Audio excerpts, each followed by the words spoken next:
Business Takeaway, a videocast series where we interview professionals in the advertising, marketing, and public relations industry. I'm your host, Breanna Fanta, and here with me today is Yesenia Reinoso, founder and principal of Why Communicate. Thank you for joining us today. Hello, Breanna. It's a pleasure to be on your program. Thank you so much for inviting me. I'm so excited. So to start, what got you interested in this field? Well, Breanna, in all honesty, communications was not my number one choice. Ideally, I wanted to go into international business because I felt that I had an analytical mindset. And on top of all that, I still am a major lover of travel, but it wasn't until the second year while I was at Pace University, the end of my sophomore year, I discovered that in order to obtain the degree, I had to get 2 required courses of accounting, and I was absolutely dreadful in mathematics. So that dream immediately died.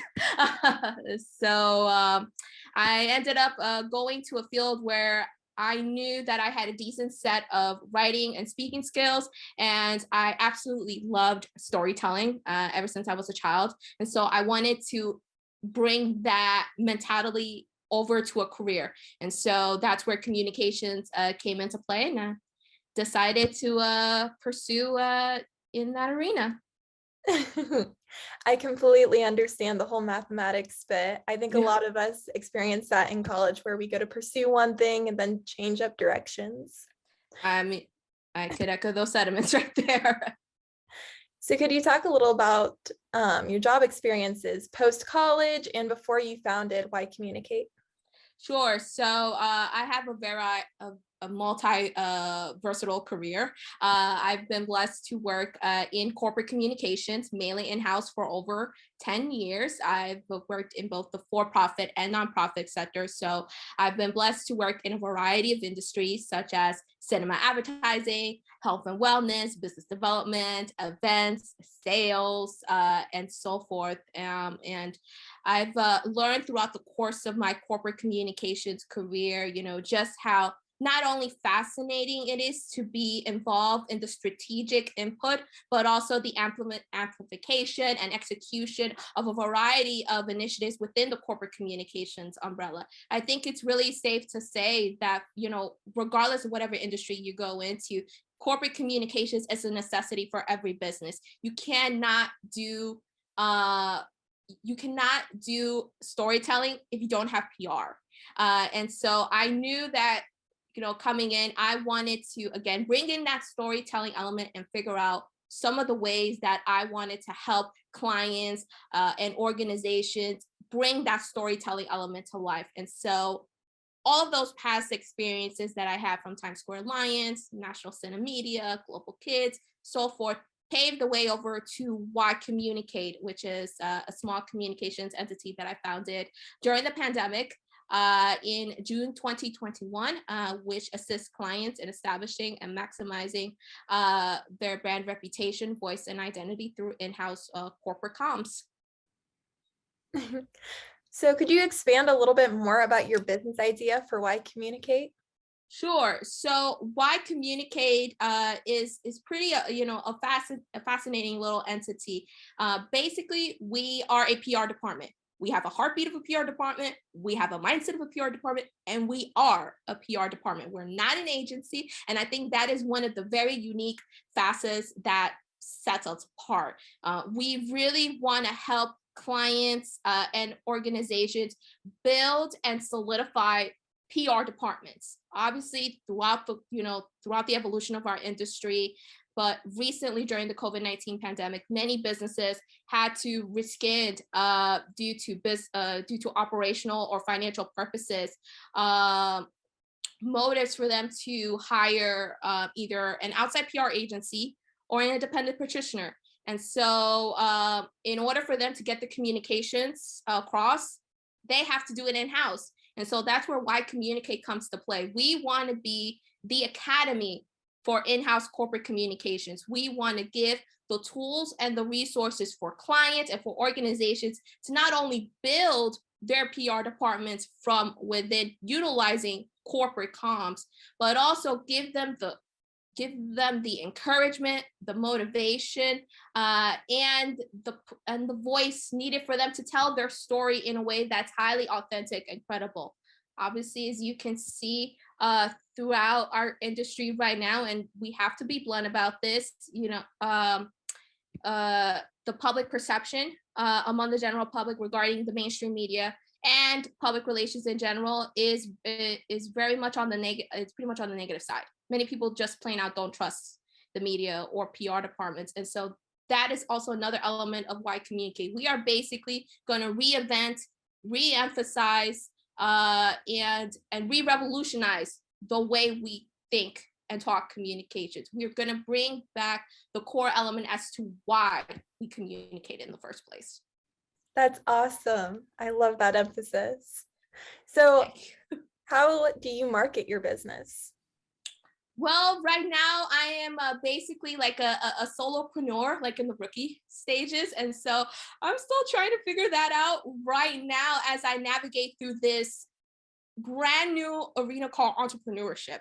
But if there's one thing that I've learned throughout, my previous experience working in corporate is the fact that you need to have a clear-cut understanding as to who your audience is, where do they live, how do they consume their media, how often do they consume their media, and more importantly, why does it resonate? And I think that is the key word, why. And so today, through a variety of mediums, whether it's through social media, earned media, paid media,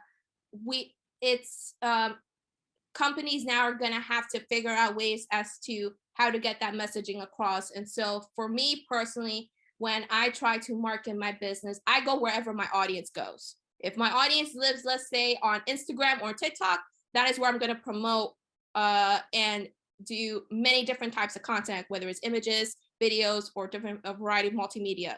That's where I'm going to go. If my audience, say, follows a popular, let's say, a popular blog on travel, I'm going to go to where, I'm going to, through media relations, going to establish a relationship with the journalist and or blogger and be able to develop stories that directly align as to what the audience typically reads. And so I'm going to go there. If my audience is still very much well established in the earned media environment, meaning watching TV, digital, and so forth, then I'm going to reach out to earned media outlets such as print, national, international, you name it. So those are a variety of ways as to as to how I market my business, and I hope to continue doing that. But I think just having a brand presence and being able to piece together what exactly is your story and why you want to tell it, and then just establishing that credibility is so important when you market your own business. For sure. So can you describe a business-related crisis that you've had and how you've dealt with it? I've had I've been blessed to say that I have not dealt with a business-related crisis. However, throughout the course of my career, I've encountered situations where I'm working on a particular project or initiative, and there are a couple of members on the team, whether it's directly or indirectly, who may not have the same viewpoint as I do. And so for me, it is very important that I listen to their ideas on what do they have to say, accept any kind of constructive feedback, and use that as as part of the ingredients to help make the project and or initiative better, and eventually incorporate them. Because when you're working with multiple personalities, you're going to encounter situations where you're just not going to align with that individual. But if you find one or two common areas that both sides can agree upon, then you come up with a compromise. And so I always make an emphasis on compromising with people who I may have a different opinion towards. And so to ensure that any kind of crisis is avoided, I want to make sure that all parties are involved. Everybody gets their voices heard. And then if a crisis ever appeals, already have a backup plan in place making sure that everybody knows their roles, where do they fit best, and how and why do they need to excel in these areas, and always be a step ahead, because when you fall behind, you're in major trouble. So always be a step ahead, and making sure that everybody, whether it's internally or externally, is looped in. They remain up to date as to what is happening. So that way, your reputation, both on internal and external circles, does not get broken. For sure.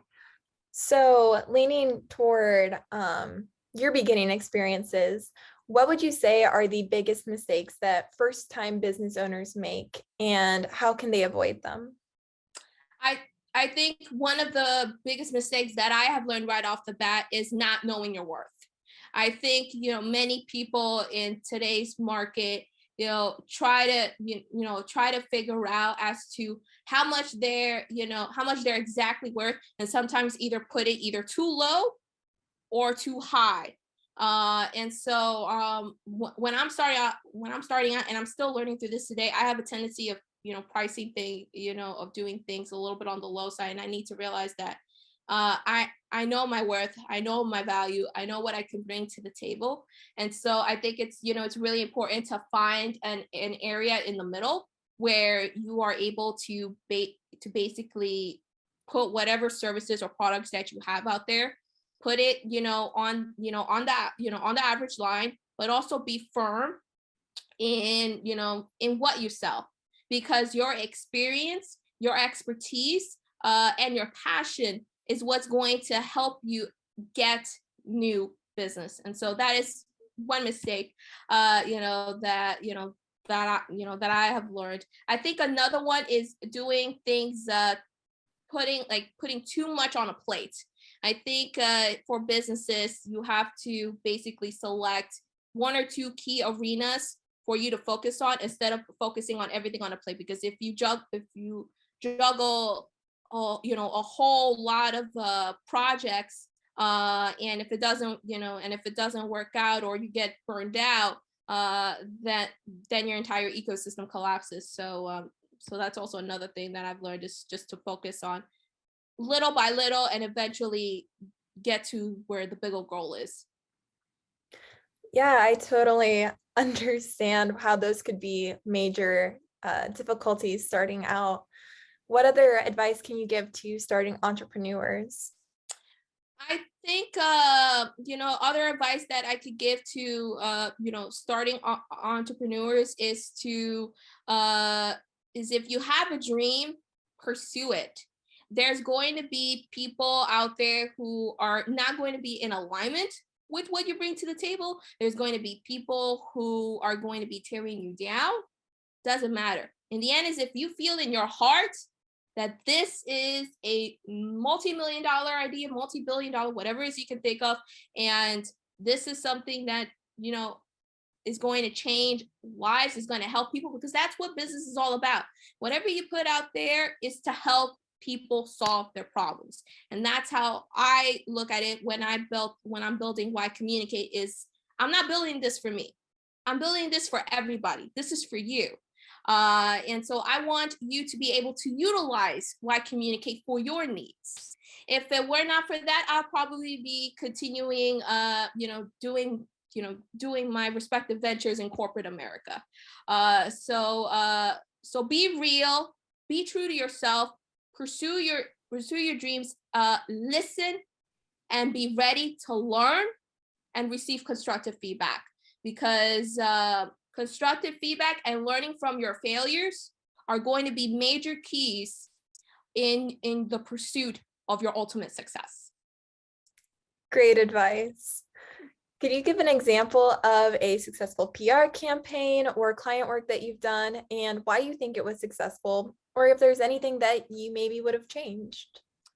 I think out of all of the PR campaigns that I've done in the past, the one that truthfully stands out to me was a campaign that I did for an educational nonprofit, Global Kids. I was the communications manager at the time. And so the organization, along with Link NYC, Berlin Rosen, the New York City Department of Informational Telecommunications and Technology, all parties worked together on a very special campaign for Women's History Month. And so we had about 20 students from across 4 school sites to develop beautiful digital art illustrations highlighting 5 women of color in the STEM fields. And so we wanted to bring, as well as these students, wanted to bring awareness as to who these women are, their contributions, achievements, and why it is important for girls to be not only introduced into the world of STEM, but also for them to have a career path to that industry. And so as communications manager, my job was basically from a media perspective, getting the story across, highlighting our students, and also raising awareness on the STEM arena. And so thanks with a comprehensive media relations strategy where we ended up generating tremendous amount of press among the local and regional levels, including 2 exclusives on New York One in English, one in Spanish, a fun social media campaign, and a robust e-blast announcement. The campaign ended up being one of the best in the nonprofit's history. We ended up generating a 30% increase in terms of donations, increases for the program that the students ended up where they designed the art illustrations. And we also generated awareness for the nonprofit itself and cemented it as a thought leader. And so I always like to do PR campaigns that really, drive key awareness on important societal issues. And I think that's one of the many great things about communications is through that kind of storytelling, you are able to make an impact, and it changes lives for the better. Yeah, that sounds like a significant story and a significant project. How do you measure the results of a PR campaign, though? So for a PR campaign of that magnitude, that's where a variety of communications databases come into play. So if we're going to be tracking any kind of media relations / press hits, Cision, Meltwater, Muckrack, even the traditional route through Google Alerts, and tabulating all the different types of press hits that you obtain, could be a variety of features, mentions, briefs, and so forth. From a social media standpoint, to measure reach, engagement, and any other KPIs or key performance indicators, you could look through the social media pages. Each of the platforms has their own analytic page where you can measure all of those results to see as to how each content performed, which one has the highest engagement, which one generated community engagement, and so forth. And also through databases such as Hootsuite, Later, and Zoho Social. For this particular campaign, it was that we ended up doing a combination of traditional media database monitoring, Hootsuite, and MailChimp, which was the platform used to analyze the email blast. So every organization has their preferences as to what kind of databases or system operations that they use to measure results. But I think ultimately what it comes down to is to whether or not does the campaign generated a very substantive return of investment. That is what organizations are looking for. For sure. How do you keep up with the latest industry trends? Well, as a communicator and storyteller, following many different types of communications outlets are pretty much part of my everyday job. So whether it's I always check every morning, I always check my social media, whether it's Twitter, Instagram, LinkedIn, for all of the latest development trends that are happening in the communications, marketing / advertising, and of course, outside of those arenas as well, general news, what's happening, and how does it correlate back to my industry. I also watch news, TV, any kind of broadcast, read newspapers, magazines, and also follow and I also follow a wide variety of podcasts that that I listen to, and also other different types of media outlets from both the mainstream and independent spectrums. So that way I could stay with a multifaceted approach as to what is happening industry-wise. What is the most important social marketing metric a business should monitor regularly, and how should they go about monitoring? To me, it's engagement. That is the number one key metric that I think every business should have a heartbeat in analyzing. Why? Because with engagement, the more people who come into contact with your content, and more importantly, interact with it, then that is where you're going to see as to whether or not the content that you're bringing to your audiences on a daily basis resonates. And so you're looking for followers to like, share, comment, subscribe, or even spread the word through word of mouth. Because with social media, you get to be updated. You get updated on your smartphone or whatever electronic portable device within seconds. And so the more individuals interact with that particular content, the more it's going to spread. And so those types of algorithms that companies look for is those engagement numbers. What are, how many times did people engage with this particular post? What is the engagement rate? How often do how often do they interact with it? Why do they interact with it? What is the community saying regarding this particular post? Based out of those analytics, companies are going to find out as to which kind of content resonates with audiences and continues putting it out. Or you could revise your digital communication strategy and say this particular piece of content does not work. We need to go back to the drawing board and do something else that is going to bring attention to our platforms. Is ultimately listening to what the audience has to say through social monitoring and listening, as well as studying the analytics to determine the best course for pushing out a variety of content. Certainly, engagement is such a huge factor in a lot of communication facets. So to kind of close out here, lastly, is there anything else that you'd like to add on about your career journey or any advice that you'd like to give to those pursuing a career in the field? I think I'm going to go back to when I was, one of my earlier employers. I remember back in 2013, after I had a pretty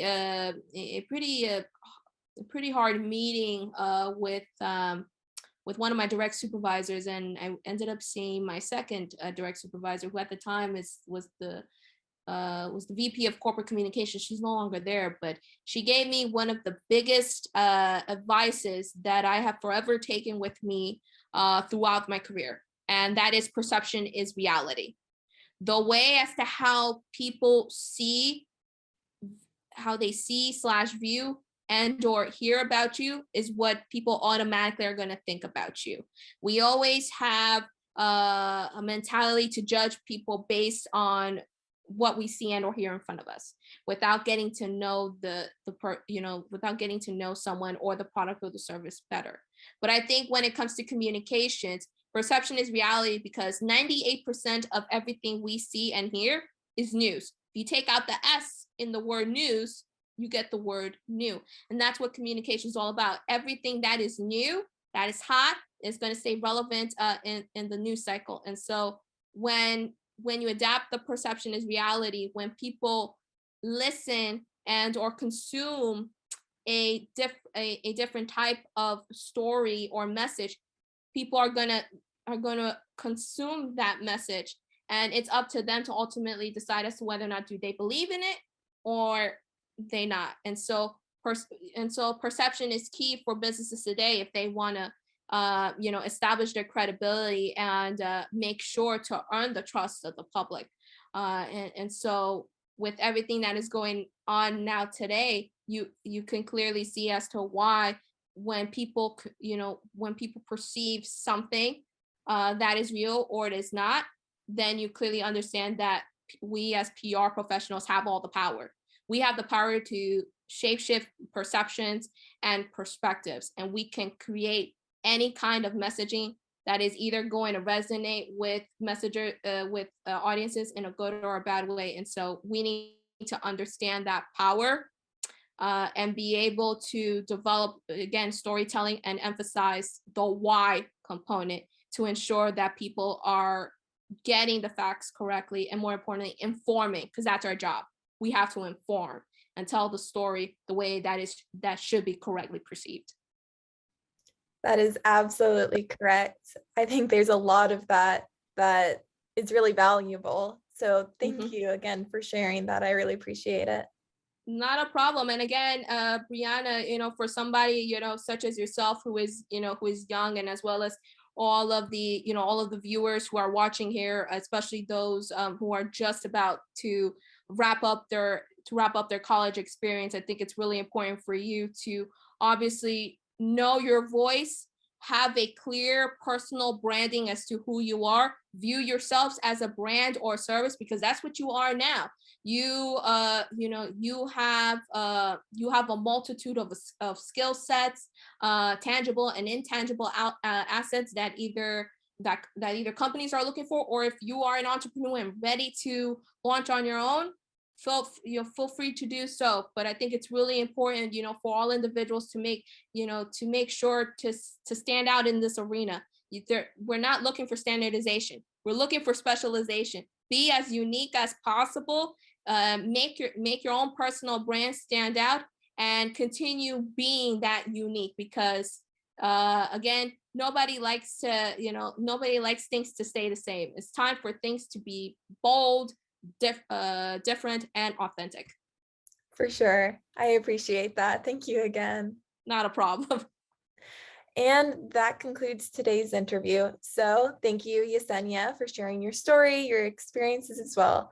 You provided a lot of great insight into the industry today.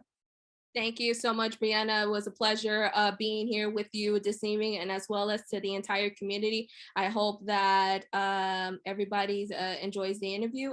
And again, if you're interested in getting, in speaking with me, I am available on LinkedIn at Yesenia Reinoso, and also I'm available on Instagram at y.communicate. And I also have a podcast called Market or Pitch, with which I co-host with my good friend Corey Davis. It's available on all major podcasting mediums, and we're soon going to roll out our intermission series called Freestyle. So keep tabs on that as well. Perfect. Well, once again, this was Yesenia Reinoso on The Business Takeaway. Please don't forget to like, comment, and share this video, as well as subscribe to our YouTube channel to stay up to date with our videos. And feel free to reach out with any questions you may have. Bye. Bye, everyone. Take care.